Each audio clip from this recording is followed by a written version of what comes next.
At every crime scene, there is always some evidence left behind.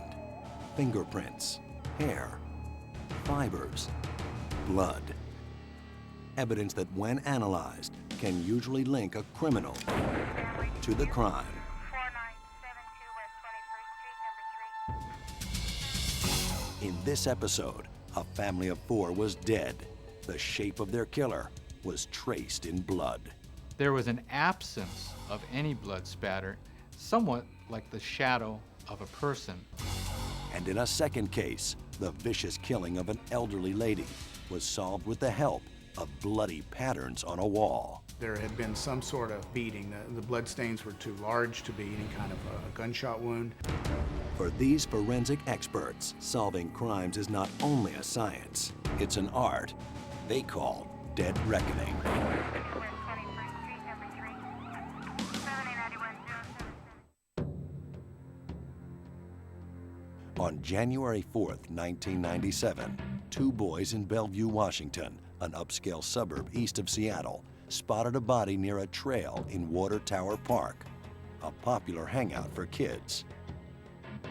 I was the next up for a homicide, and so it would be my responsibility to take the case from that point on. Detective Jeff Gomes of the Bellevue Police Department arrived at 11:30 a.m. There was a body laying in some shrubs. It was fully clothed, appeared to be a female. Detective Bob Thompson was also at the scene. Initially, the body was face down. When she was rolled over, it was revealed that there was a ligature around her neck, and it became apparent that she had died of strangulation. King County prosecutor Patricia Eakes soon joined the investigation. We immediately tried to figure out how to identify her. We learned that she had a checkbook on her person that had a name. She was Kimberly Wilson, age 20. Her family actually lived just down the street from the Water Tower Park. It was my job at that point to make a death notification to the family of the victim. Probably one of the most difficult parts of the job. It's going to a family's home. How do you break the news that their loved one has passed on by, more than likely, homicidal violence?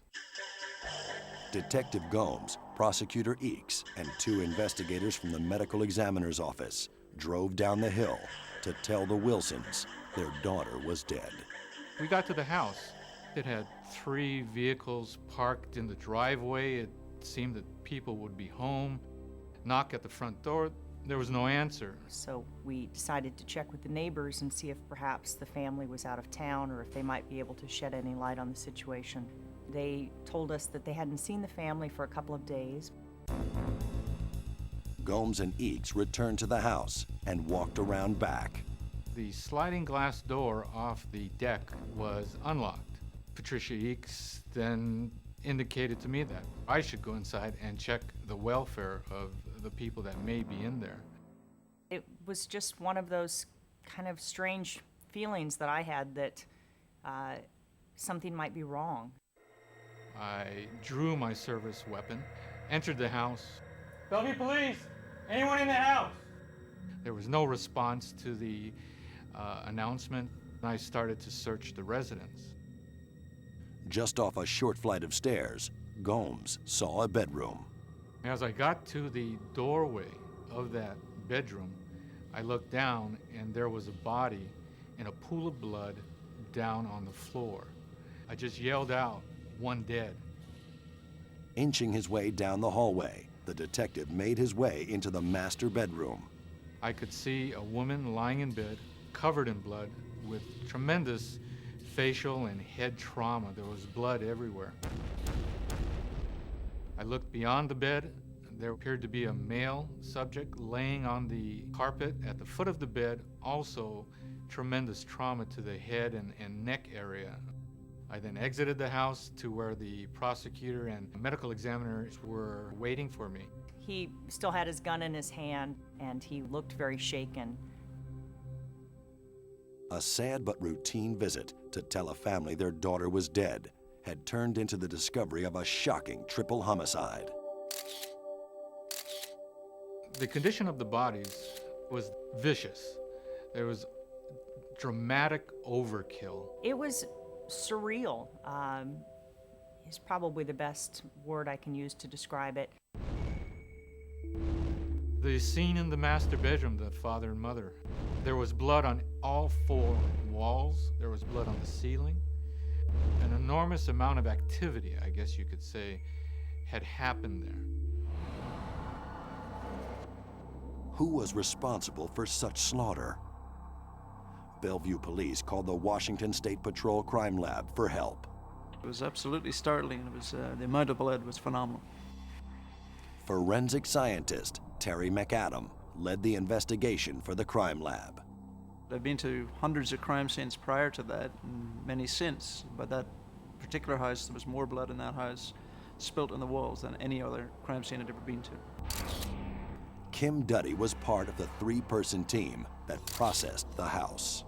The Wilson residence was a 3-story house with a basement, and there was physical evidence in almost every room of the house. And I had to document it, both in photographs and diagrams.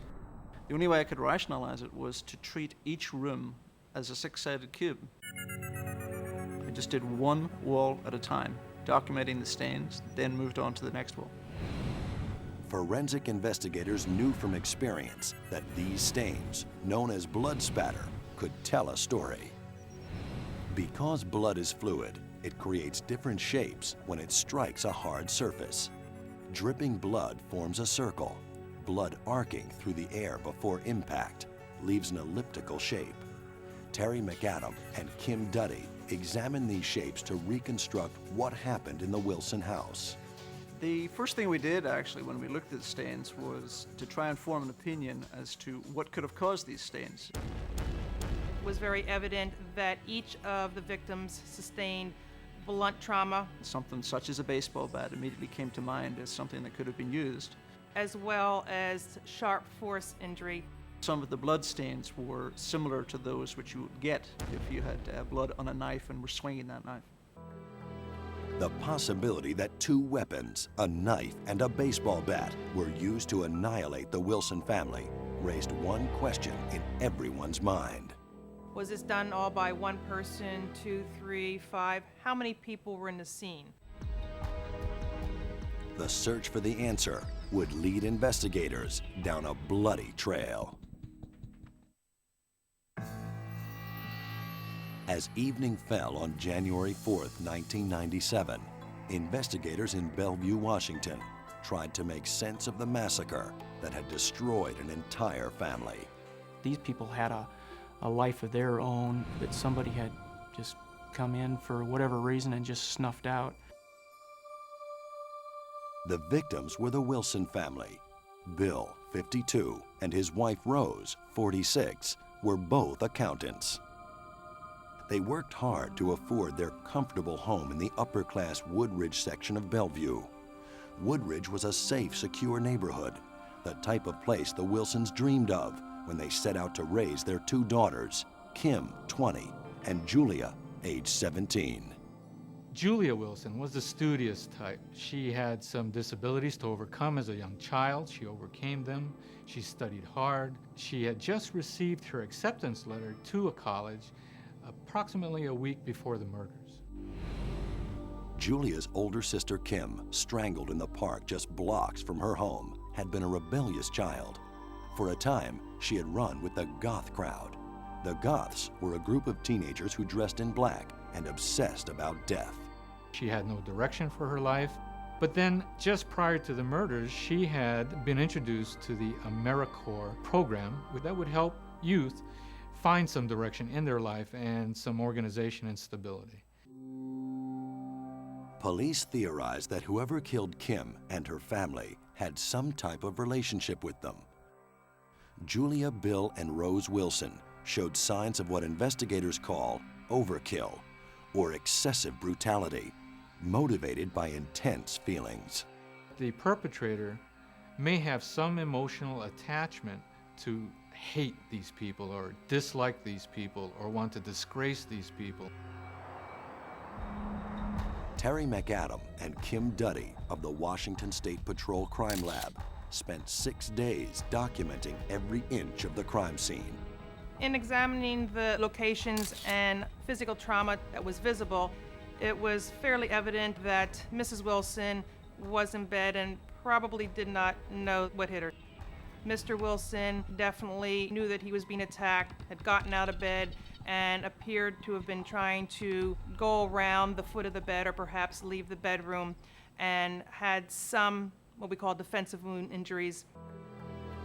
Julia Wilson definitely showed the most defensive wounds of the 3 victims and fought probably the most for her life. The last moments of the Wilsons' lives were painted in blood.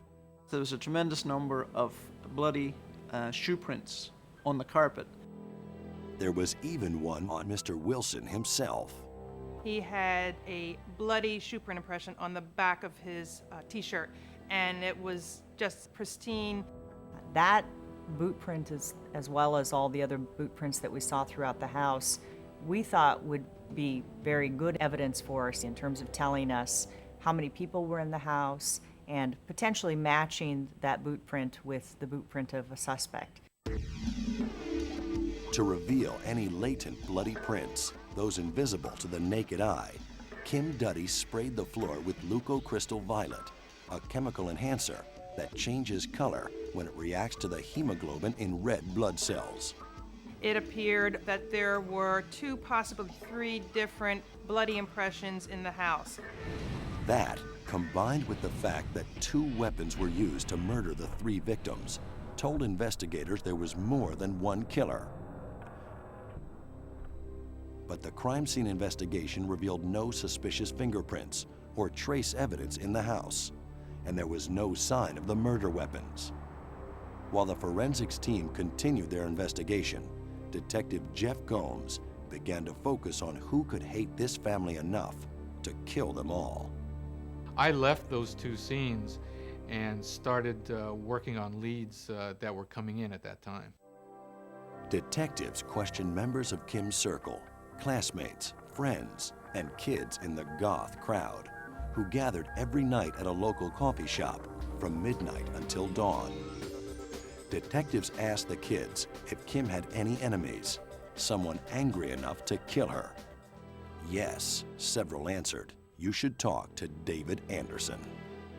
Detectives learned that David and his best friend, Alex Barani, often talked about committing murder while they were still juveniles, convinced they would only spend a few years behind bars. They had an interest, a desire to experience what it would be like to actually lay hands on another person and to kill them. Whenever David and Alex talked about potential victims, one name came up more often than any other: Kim Wilson. Kim and David had known each other most of their lives. They even dated for a short time. Whenever David needed money, food, or a place to crash, he turned to Kim, often staying overnight at the Wilson home. But relations between Kim and David were growing tense. Kim had drafted an IOU for David to sign, demanding he pay back $350 she had loaned him. David was outraged. It was the money in combination with the thought that Kim had the gall to demand that David repay her for the things that she had provided. She was making something of her life. She was no longer the doormat that she had been for David. But when it came to his friendship with Alex Barani, David Anderson had the upper hand. He was good-looking, he was engaging, he had many friends, and he was able to manipulate people in a way that many people aren't able to do.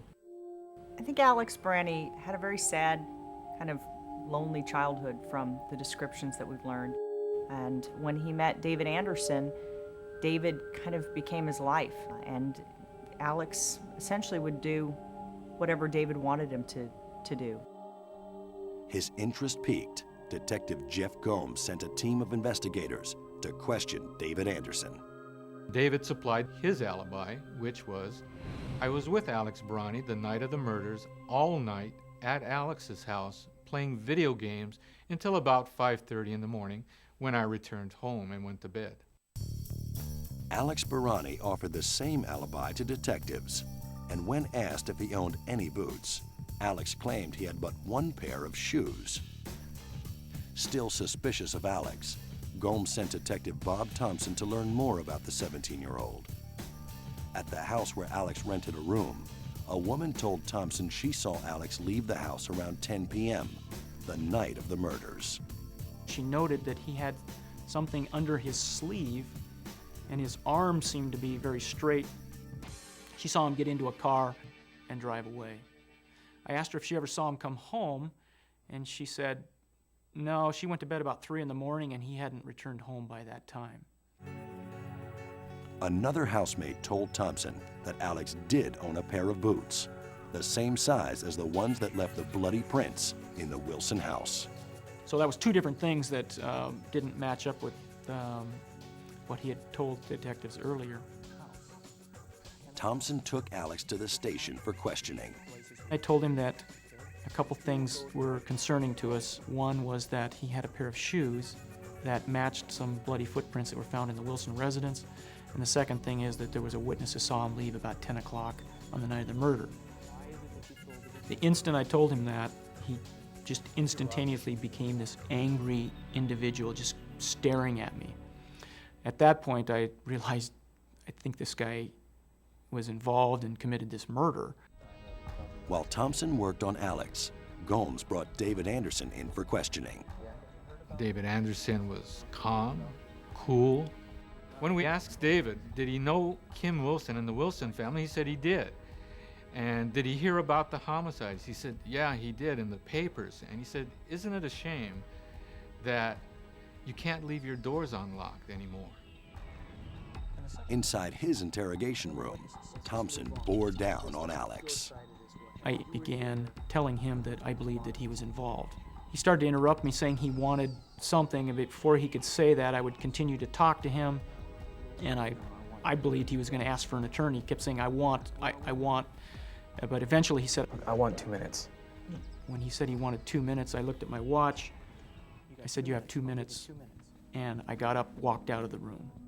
He needed 2 minutes to make that decision to confess. I knew that was a turning point.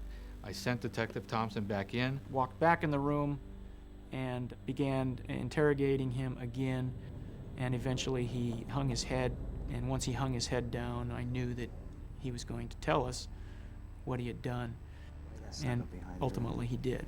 I think that he really wanted to tell somebody what had happened, and that he had been holding this in for a long time, and that he was ready to confess.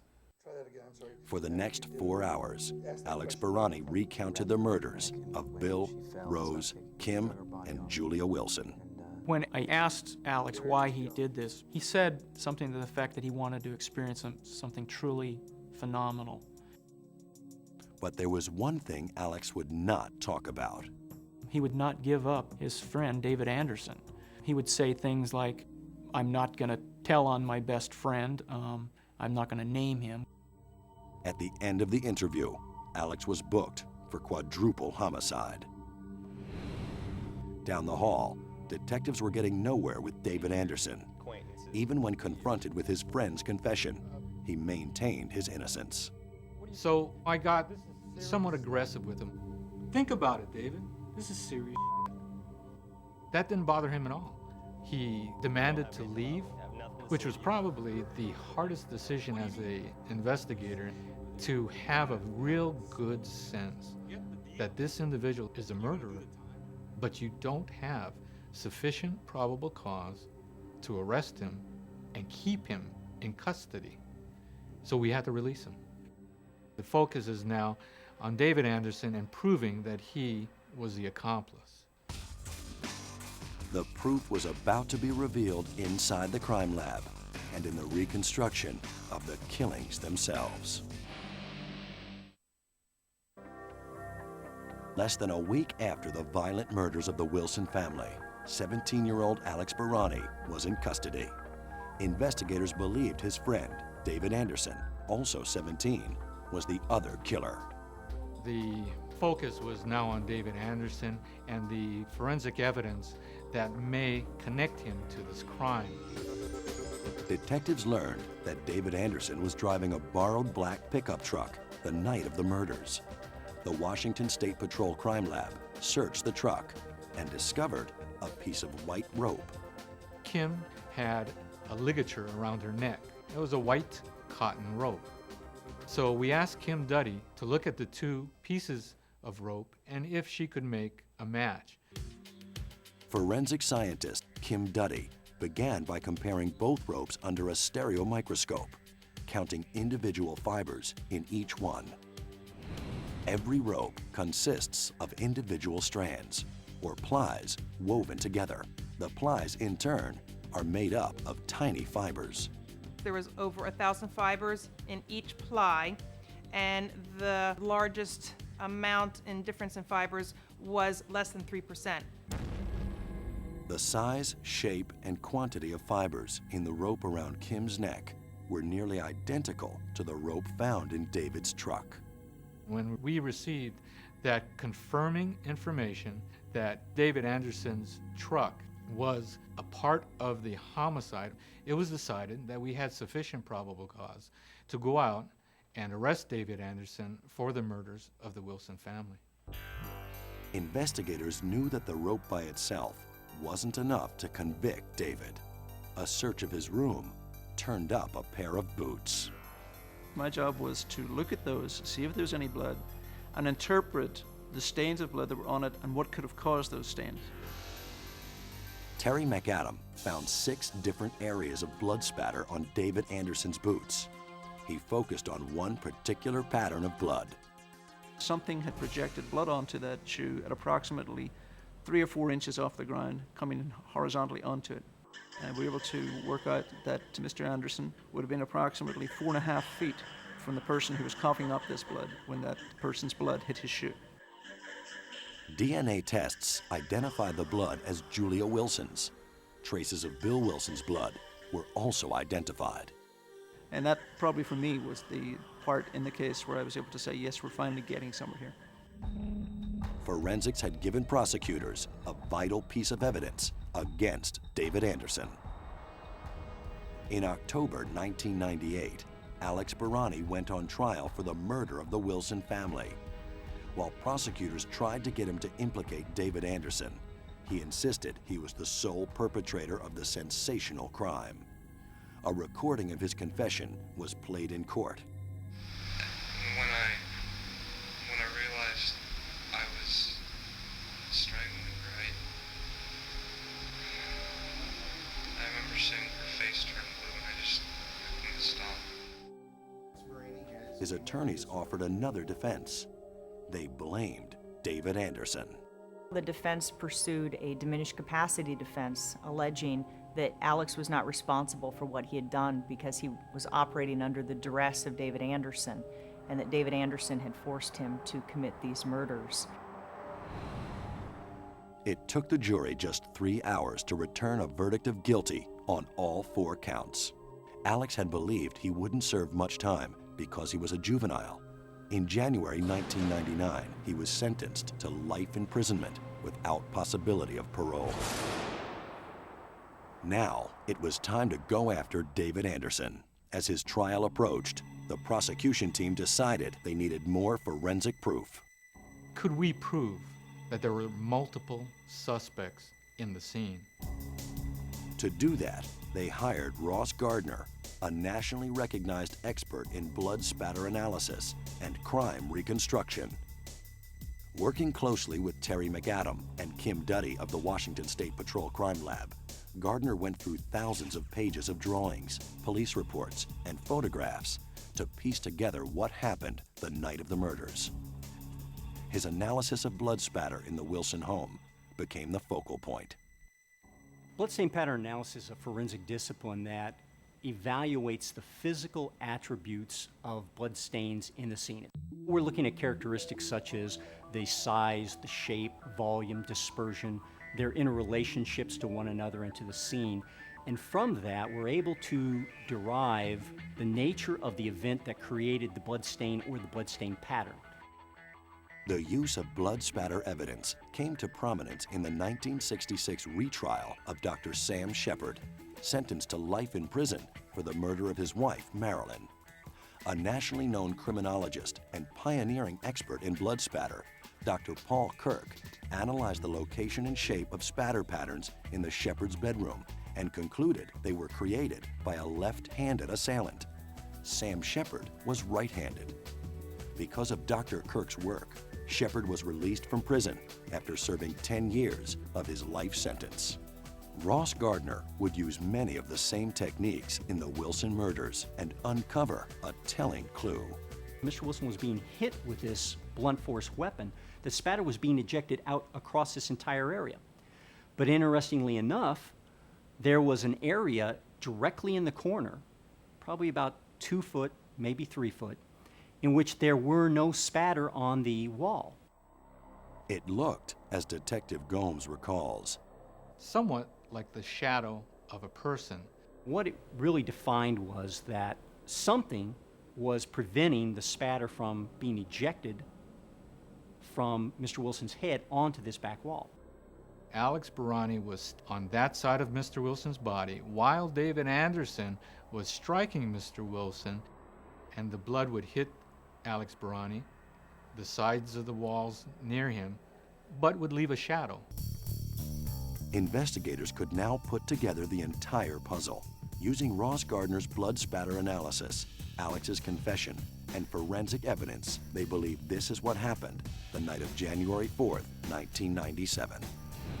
Sometime after 10 o'clock that night, Alex Barani slipped into a hiding place in Water Tower Park. As he waited, David Anderson picked Kim Wilson up and drove to the park. After a brief talk, David asked Kim to take a walk. A few steps up a path, Alex leapt from the bushes, snapped a rope around Kim's neck, and strangled her to death. The two boys moved her body into some bushes. They had finally carried out their plan to commit a murder. But to get away with it, they had to commit 3 more. They went back to the house because the Wilson family may have known that Kim left with David Anderson. Inside the Wilsons' home, David and Alex entered the master bedroom. With a bat, David struck Mrs. Wilson where she lay in bed. Bill Wilson stood up to confront his attackers. Alex began stabbing him with a knife. Wilson struggled to escape the assault, getting as far as the foot of the bed, where the two boys beat and stabbed him to death, then left the room to kill 17-year-old Julia Wilson. Julia was in the hallway outside her bedroom door, where, according to Alex, she begged for her life. When Alex began stabbing her, Julia tried to escape to her room. It was evident that Julia had mounted some kind of defensive effort. Gardner believes Julia grabbed a metal shelf to defend herself, but the boys' attack overwhelmed her. To make sure they hadn't left anything behind, David and Alex carried Bill Wilson's body into a corner and kicked him onto his side, leaving the bloody boot print on his back. Having killed the entire family, the boys went home. In January of 1999, David Anderson went on trial. The defense maintained that Alex Barani had committed the murders and he had committed them alone. They had 2 obstacles to convincing a jury of that position. One was the boot that was found in David Anderson's bedroom, which without a doubt had the blood of both Julia Wilson and Bill Wilson on them. The second piece of evidence that they had to overcome was the testimony of Ross Gardner, who was able to determine, based on the blood spatter evidence, that there were in fact 2 people in the Wilson residence. Despite the evidence, a mistrial was declared when one juror held out. But 7 months later, at his second trial, the evidence proved David Anderson was guilty of 4 counts of first-degree murder. He was sentenced to life without possibility of parole.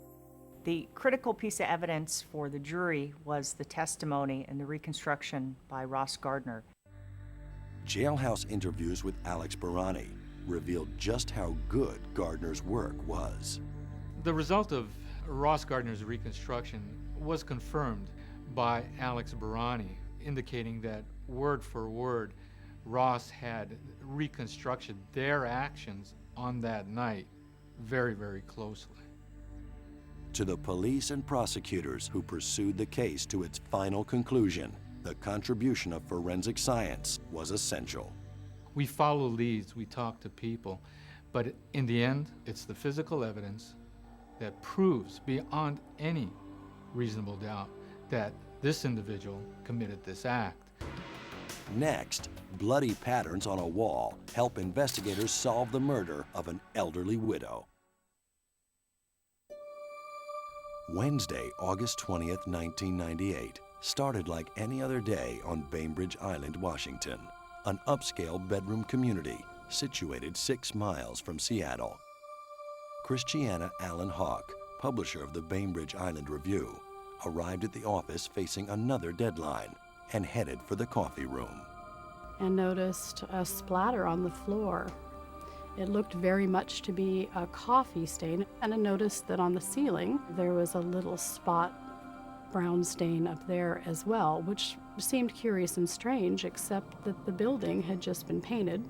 The building was a red building, kind of a dark red, and we assumed that maybe paint had pooled up in the joists and suddenly managed to leak its way down through and spill. Chris called the building's landlord, Marge Williams, who lived alone upstairs. No one answered. Returning to the kitchen, Chris began cleaning up the stain. And for some reason, I sniffed the paper towel, wondering if it was coffee or what, and I could tell at that time that it was blood. Many things went through my head. I thought, oh my goodness, is this the area below Marge's kitchen? Could something have thawed out in her freezer? Perhaps Marge has taken a fall and needs some help, and that's when I went up the stairs. I went around the corner of her kitchen, didn't notice anything there. Into the bedroom area, I noticed that her closets were open and she had clothes all over her bed, and then noticed that there was a lamp knocked over and blood splattered on the wall and a large pile of bedding on the floor. And even then, it wasn't clear to me that Marge was in the room until I looked more closely at the bedding and realized that her tiny little feet were sticking out. Chris called Bainbridge Island Police. Detective Steve Kane responded to the scene. I was advised that there was a body in an upstairs apartment and the death appeared suspicious. Kane headed upstairs to the master bedroom. Initially, I couldn't see anything of the body except for the lower legs and bare feet. The body was completely covered up with an assortment of costume jewelry, jewelry boxes, and clothing all piled on top of the body. But it was the blood that really caught Kane's attention. There was blood spatter on the wall right above where Marge's body was laying, a huge blood spatter that's approximately 6 or 7 feet tall and 3 or 4 feet in diameter. There was also cast-off blood droplets I could see on the ceiling and adjoining walls. Marge Williams was a 77-year-old widow, a former city councilwoman. She was well known in the small community of Bainbridge Island. Marge Williams would give you the shirt off her back. She would meet people on the street, including me, and give them hugs or shake their hands, depending on their relationships. She was the kind of little old lady that all the women in my office aspired to be when we would get old ourselves, because she was really active. She exercised regularly. She traveled. She had a wide circle of friends. She was just a lovely human being. But who would kill such a well-liked lady in the safety of her own home? Bainbridge Police called in crime scene investigators from the Washington State Patrol Crime Lab. Well, the first thing that I thought when I saw the blood spatter on the wall was that there had been some sort of beating. The blood stains were too large to be any kind of a gunshot wound.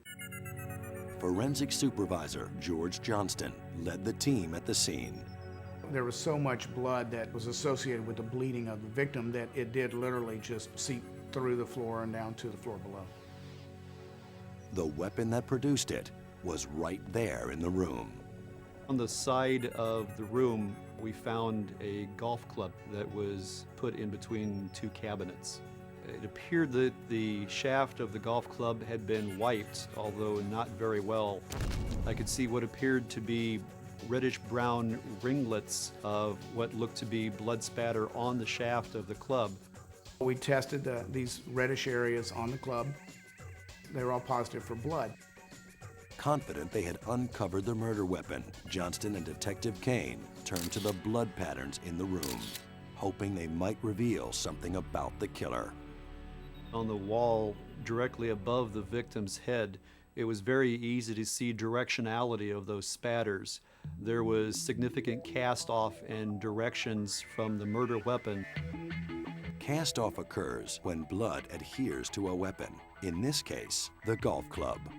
And as the club is swung back, that blood has a momentum of its own, and it just comes off the head of the club. And it goes in a specific direction because it follows the direction of the club itself. The direction of the cast-off in Marge Williams' bedroom gave investigators their first clue to the killer's identity. The cast-off was up and to the right, so the blood spatter indicated that what we saw was somebody hitting her and swinging the club over his right shoulder. That meant the killer was right-handed, but it was just the first clue investigators would discover in the blood spatter on Marge Williams' bedroom wall. The violent murder that took 77-year-old Marge Williams' life shook the tight-knit community of Bainbridge Island, Washington, a place where residents usually felt so secure they rarely locked their doors. We were shocked, and it was impossible to believe. This sort of violence is pretty much unheard of where we live, and that's why we live here. Detectives hoped someone in the peaceful town had information that could lead them to the killer. While I was up in the crime scene, other investigators were down at the yellow tape, and two women approached an officer there, and one of them exclaimed, "I know who killed her." Stephen Phillips was a 45-year-old resident of Bainbridge Island.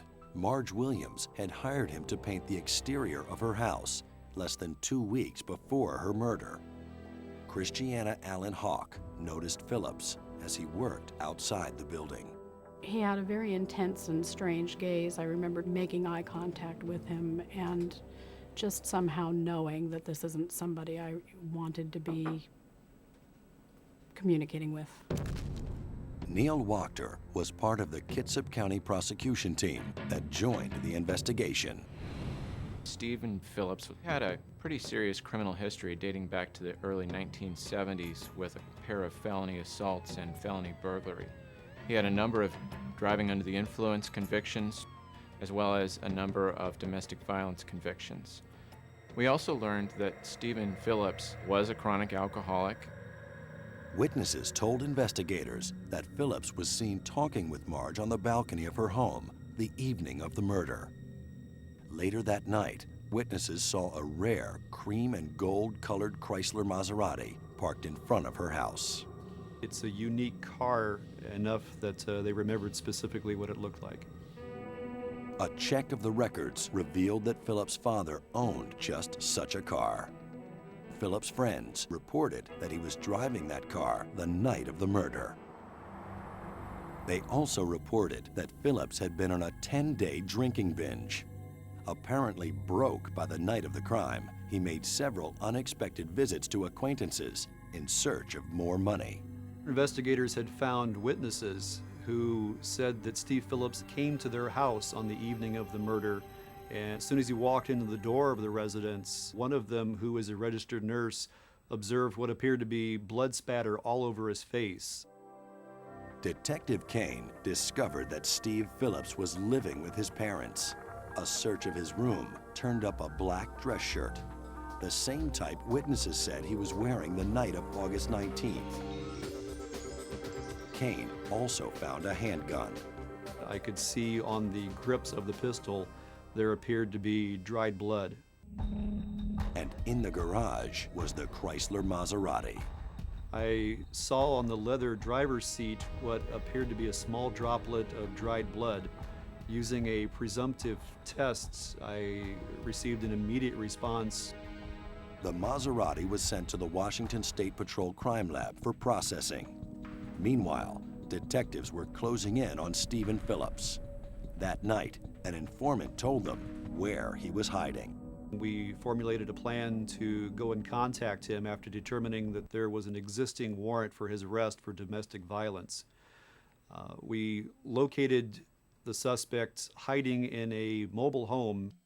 He was brought out and questioned regarding his involvement in the murder of Marge Williams. Though he denied all involvement, detectives noticed Phillips' right hand was cut in several places.